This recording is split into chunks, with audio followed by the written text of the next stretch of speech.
कार्रवाई निश्चित होगी, क्योंकि पार्टी के जितने भी हमारे साथी हैं उनका मानना है कि ऐसे लोगों को दूर कर दीजिए। अभी तक तो कद्दावर नेता लग रहे थे, लेकिन कद्दावर नेता निकले नहीं, ये बात समझ में आ गई।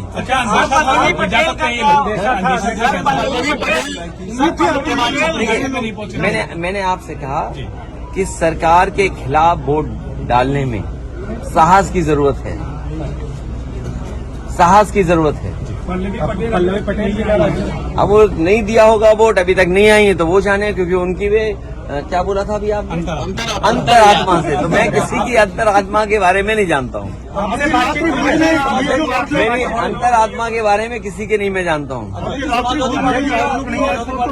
कोई बात नहीं, जब जो भोज में नहीं आए, चर्चाएं आपके माध्यम से भी थी, चर्चाएं और तरह से भी थी। अब उन बातों को आप बेहतर समझते होंगे कि कोई क्यों चला गया, किसी को सिक्योरिटी की जरूरत रही होगी, किसी को धमकाया गया होगा कि आपके मुकदमे पुराने हैं, आपका इतना रिकॉर्ड अच्छा नहीं है, आपको ये लाभ दे दिया जाएगा। सुनने में तो बहुत कुछ चीजें आ रही हैं, सुनने में तो पैकेज के बारे में भी आ रही हैं। वो बात समझ में नहीं आ रही कि वो पैकेज छोटा था कि पैकेज बड़ा था। बात की गई थी आपके यहाँ से, आप प्रदेश अध्यक्ष ने बात। देखिए, कई बार कुछ लोग, कुछ होता है खबरों में रहने के लिए। क्या लगता है देखिए, लोकसभा चुनाव जो उत्तर प्रदेश का होने जा रहा है, वो उत्तर प्रदेश की जनता देख रही है। क्या वो नौजवान जो दौड़ाए जा रहे हैं, जिन पे लाठी पड़ रही है, क्या वो भूल जाएंगे भारतीय जनता पार्टी को? जो लाखों लाख नौजवान परीक्षा देकर के घर लौटा, किराया कहां से लाया था, खाने पीने का इंतजाम क्या किया था, कैसे वो रहे थे, कैसे परीक्षा लिखी, और उसके बाद पेपर आउट हो गया, लीक हो गया पेपर। सरकार ने लीक कराया, और सरकार, मैंने पहले भी कहा, फिर कहता हूं, सरकार ने अगर पहले ही जब लीक हुई थी परीक्षा, उसी समय ठोस कदम उठाए होते तो शायद नौजवानों को इस तरह के दिन नहीं देखने पड़ते। क्या इलाहाबाद में नौजवानों पे लाठी नहीं चली?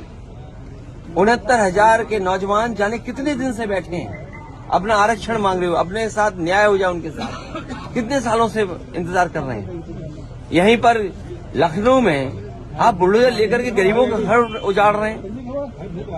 ये लोग जो जब क्षेत्र जाएंगे तो शायद जनता का कैसे फेस करेंगे, हम ही लोगों को नहीं फेस कर पा रहे हैं।